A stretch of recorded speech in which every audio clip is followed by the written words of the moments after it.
بسم الله الرحمن الرحيم، والصلاة والسلام على سيدنا محمد وعلى آله وصحبه وسلم. أعزائي المشاهدين ومشاهدات قناة المعرفة التعليمية، مرحبا بكم مجددا في مواصلة سلسلة دروسنا لمادة اللغة الإنجليزية لأبنائنا وبناتنا طلبة وطالبات الشهادة الثانوية. Welcome back to our English language lesson for the secondary school certificate students, and welcome to our lessons again. Welcome back to our English language lesson, my dear pupils. One of the very important issues or topics to be discussed in this class, third year secondary school, is how to write summary. Writing summary is obtaining the main ideas, the main points of a text. For example, if someone listen to a speech, could he easily remember every word that said in that speech? Definitely not. That's why people are asked to take notes while they are listening to someone speaking, because it's not easy for anyone to remember every word said. Here it comes the idea of writing summary. By the first step is to write notes, right? To take notes. A summary is giving the main points, right? The main idea of the text. And there are several ways for people that can write summary, but today we are going to see how we can deal with summary writing here in this. And we have some steps to follow as students to write a good summary at Sudan certificate examination. The first step, if you would like, or if you are requested to write a summary, to read the question first, to form an idea about it, and then go to the text and read it, or the passage, and underline the main points in it. You have a text and you are requested to make a summary.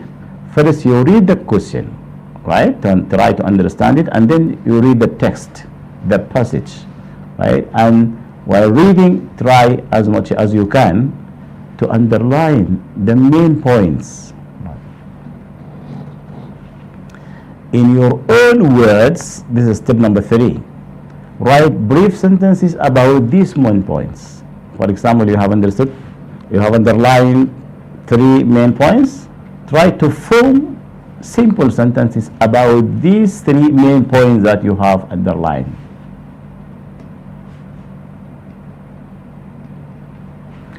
Step number 4, link or join these sentences, leaving out all unnecessary words and phrases. In writing summary, or in summary writing, we never write details. But in writing composition, if you remember, we need to add more details, more information. But in summary writing, we leave out the details, leave out the unnecessary words and phrases. We just need to write the main points, right, the skeleton of the passage. The step number 5 in summary writing, your summary must be a little continuous paragraph, right? You should write it in a well-linked paragraph, right?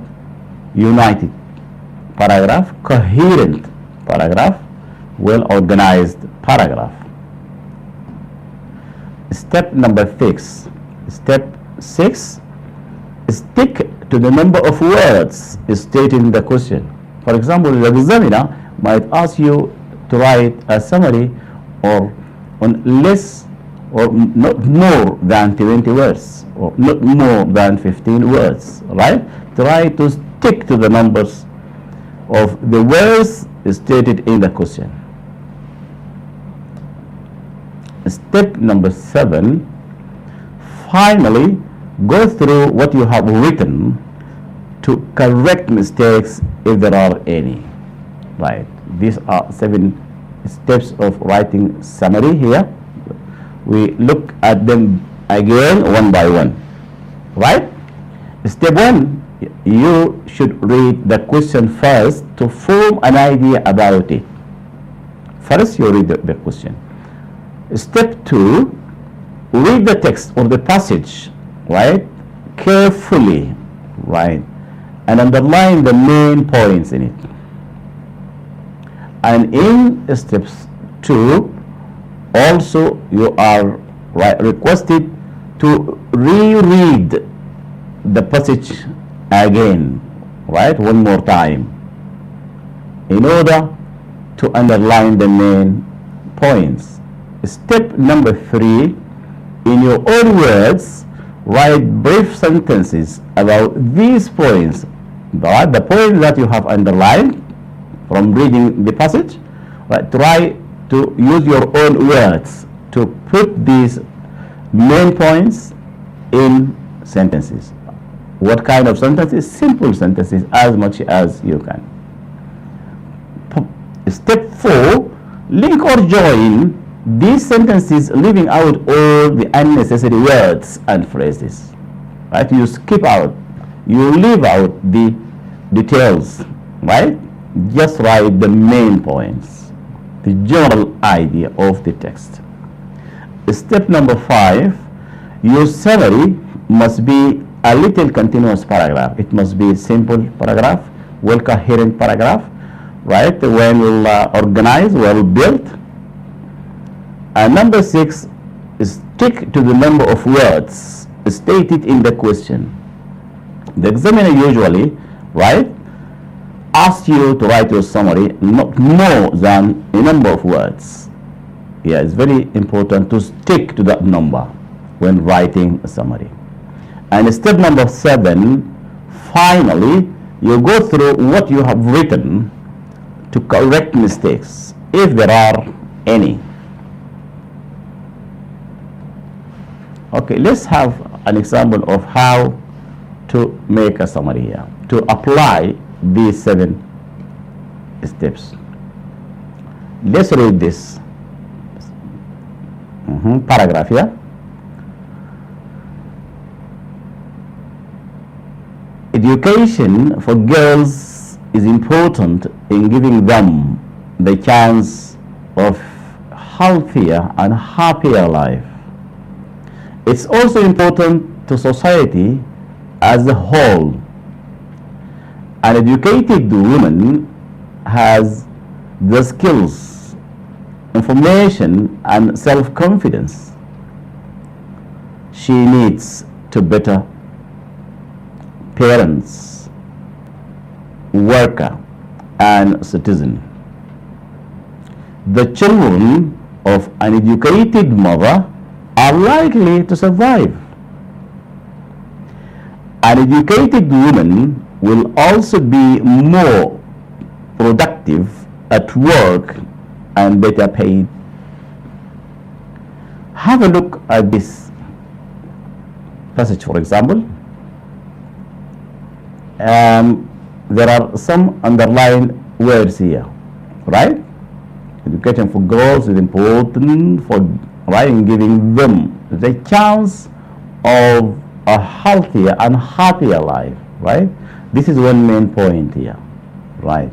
And then an educated woman has the skills, so an educated woman will also be more productive at work and better paid. In not more than 17 words, explain the advantages of education to women. Yeah, that's why in step 1 in summary writing, you should read the question first and try to understand it. Right? This is the question here. In not more than 17 words, explain the advantages of education to women. Here, we are looking forward the advantages of education to women in not more than 17 words. Yes, you can. That piece of writing, you can make it like this here. Education provides women and children with healthy life, skills, information, and self-confidence they need. In addition, they will be productive, right? This you can understand what is written here easily because it is simple, it's clear, understandable, right, and well organized, well built, and cohesive piece of writing. Let's see example 2. Yeah, in your spine coursebook, right, there is a passage about Martin Luther King, right? Here, let's read it together. Martin Luther King was born in Atlanta, Georgia, right, on the 15th of January, 1929. From an early age, he was aware that black people were not treated as equal citizens in America. They earned only half of the white people's wages, and many could not vote in elections.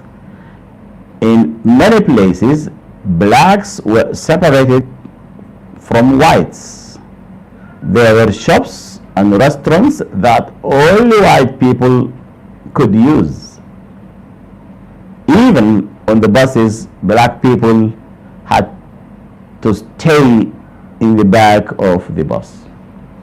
Yeah, this passage is about Martin Luther King, who was born in Atlanta, Georgia on the 15th of January, 1929, right? What are the main points here? Here, right, we have underlined this. They earned only half of the white people's wages, and many could not vote. This is about the black people in America, right? And also, in many places, black were separated from whites. And right, there were shops and restaurants that only white people could use, not for the black people. Let's see the question. In not more than 17 words, explain how blacks are not treated as equally as whites. Explain how blacks are not treated equally as the whites. You see that there are only restaurants for the white people they could use, not for the black, right? And the black people are not allowed to vote. And even in the buses, the back seats are for the black people while the other seats for the whites, right? This is an inequality that has been done or practiced in America at that time. That's why Martin Luther King started his revolution. Here, blacks are not treated equally as the whites. This can be shown by earning very little, right? Their wages is half of the whites, and not allowed to vote. The black are not allowed to vote in the elections, and there are separate places for them to use, right? White people use these places. The black do not allowed to use this, but they have other places to use.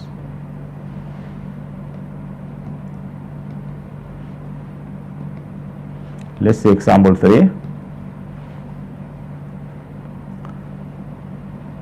Eating habits are different from one country to another. For example, in the Sudan, there are 2 types of eating habits, good and bad. Bad eating habits can be found in many forms. Some people in eastern and northern Sudan believe that eating fish and drinking milk would result in skin disease such as vitiligo, burns, for example. Also, some think that if pregnant women drink goat's milk, their baby look like a goat. In some parts of Sudan, mothers do not give their children eggs. Why? Thinking it will delay speech. And others do not give babies meat for fear of worms, which make children sick.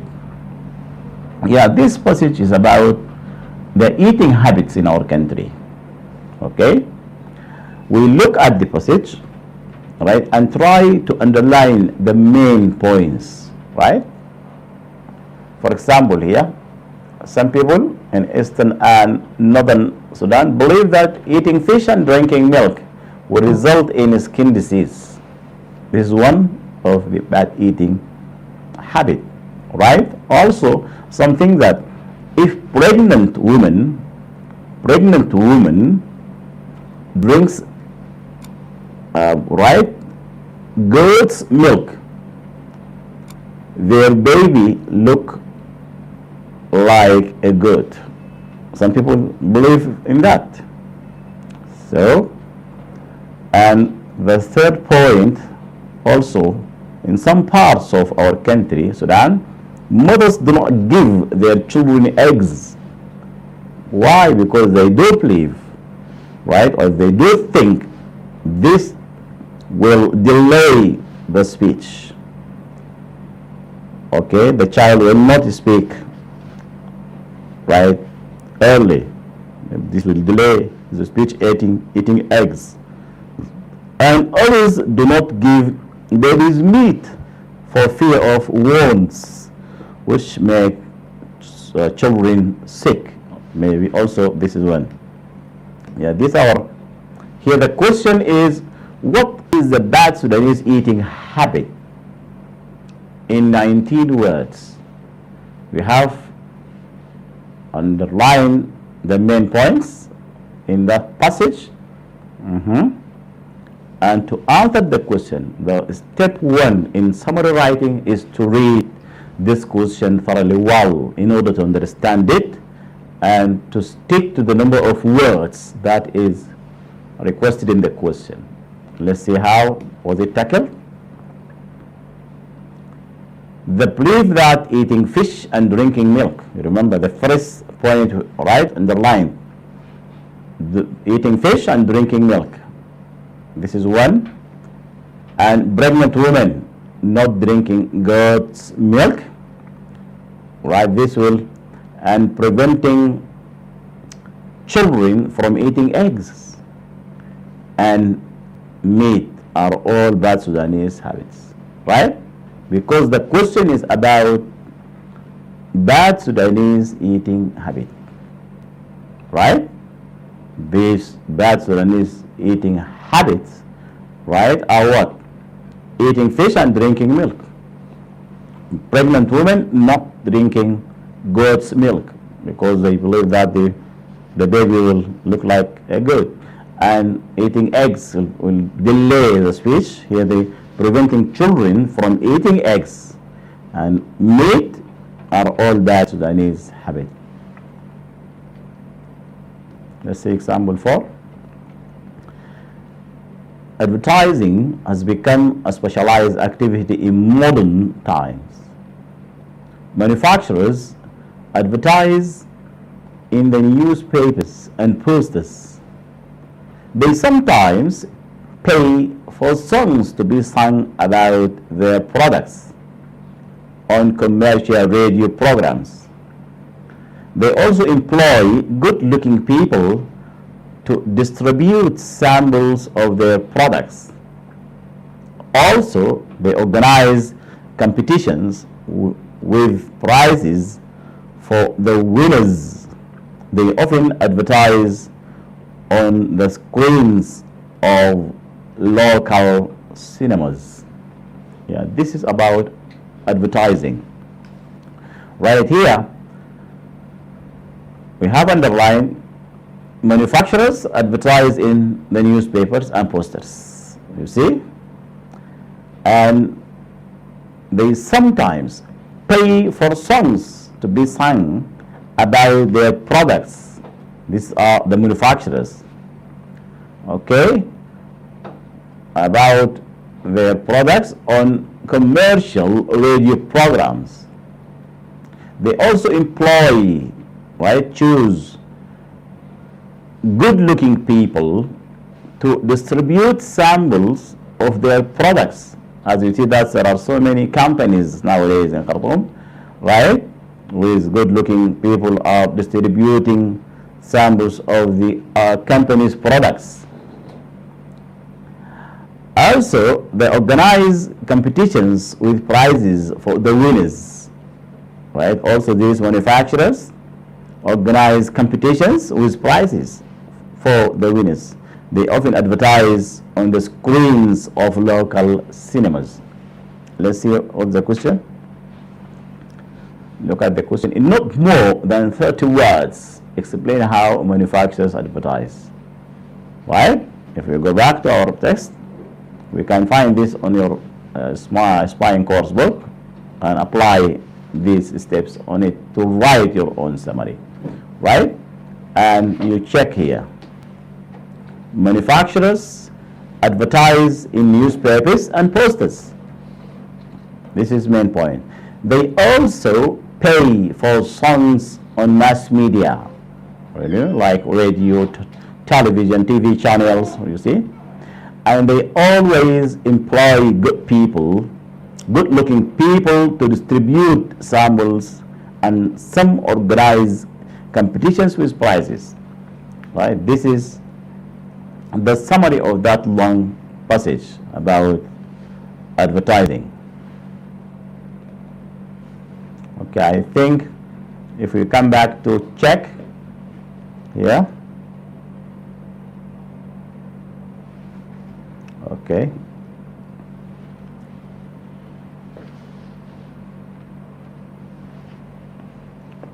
So, summary writing is a skill need to be developed.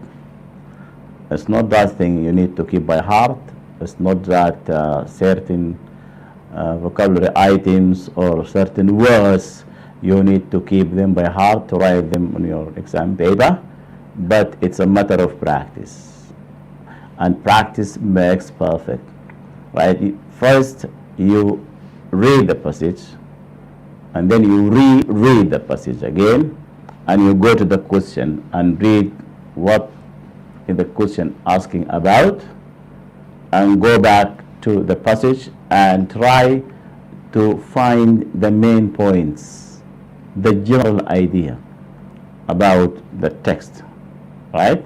You have an idea about the text first, try to understand the whole or the general meaning, and try to underline the main and very essential and important points in, and forget about the details, forget about the unnecessary, right, words and phrases, just the skeleton of the passage, and use your own words to write simple sentences, right, using these main points that you have underlined when reading the passage. Okay, and join them into simple sentences, well built, organized sentences, and easy to understand for the reader. When a reader reads your summary, let it easy for him or her to understand what's written by you. Right? This is what we can do on summary writing. So, my dear pupils, try, even in your daily life, you practice summary, right? If you, for example, listen to a speech on TV and someone asks you what was it about, you can just get the summary of what you have been watching or listening to, because you'll not be able to report every word that's said in the speech, but you can have the summary of what you have been watching or listening to. If you are reading a book, for example, or an article or a newspaper or magazine, right? Someone can ask you, what is it about? You can give him the summary. If you have read it thoroughly well and understood it, you can give the summary, because you leave the details, you leave the unnecessary words and phrases, but you give, right, the main points, the main idea of what you have read so far. So we are practicing summary every now and then in our daily life, right? Try this time to practice it on our notebook and using our English language course book, Spine course books 4, 5, and 6. There are so many exercises or activities about how to write a summary on these 3 course books for the secondary certificate examination.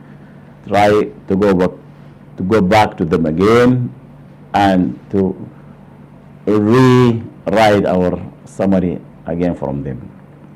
So my dear pupil, this is our first lesson on how to write a summary, which is just to follow these steps. Let's revise the steps again.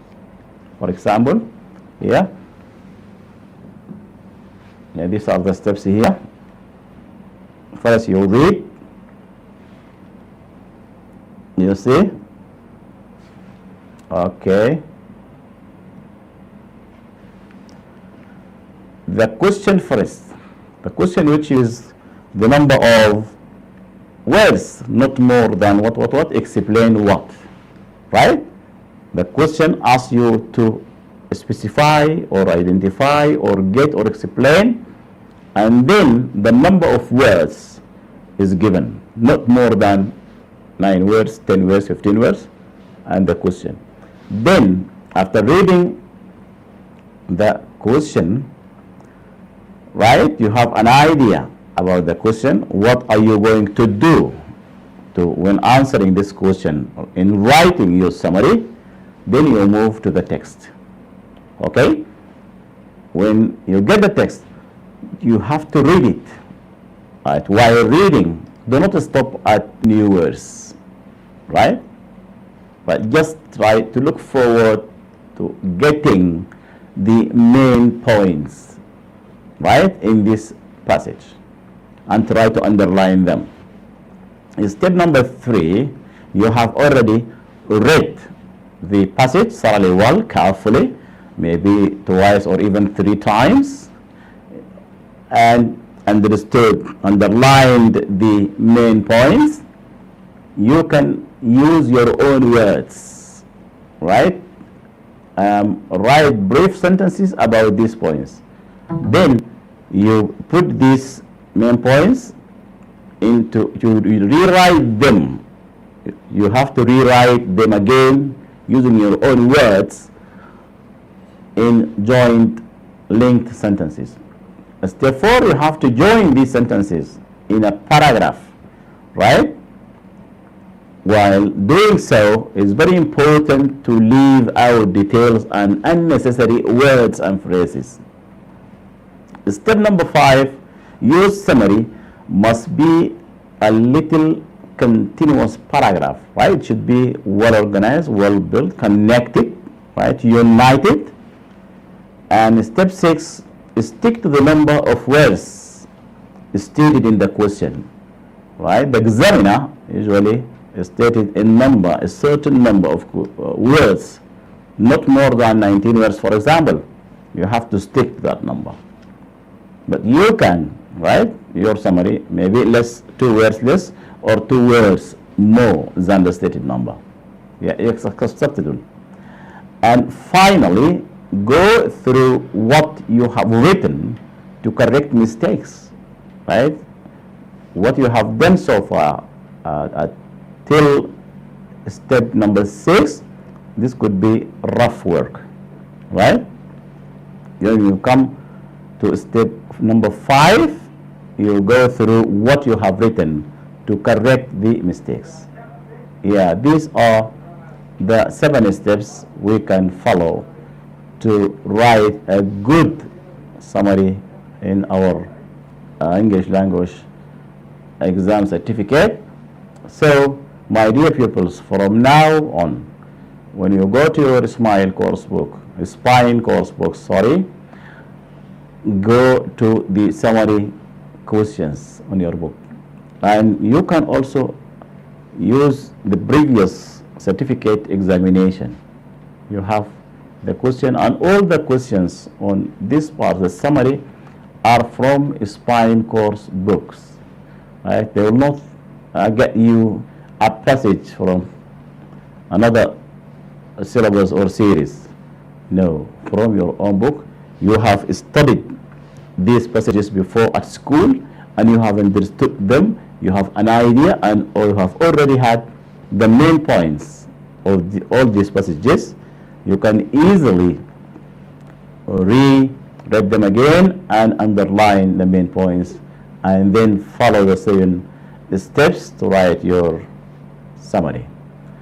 I hope you have every success, my dear pupils, boys and girls. And summary writing is a matter of writing. And writing is a skill, needs practice, and practice. Right? It's in order to be good writer, or good composition writer, or good summary writer, you will be easily get this opportunity to be by writing more and more and more. Right? The more you write, the more good writer will be in summary writing. The more you write, the good writer will be on composition writing. The more you write, the good writer will be on short stories, and even you can write novels in the future. That's why I'd like you to develop your writing skill by writing more and more and more.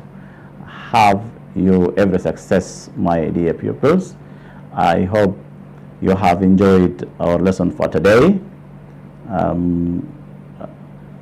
Right, wishing to see you again next time, and thank you. Goodbye.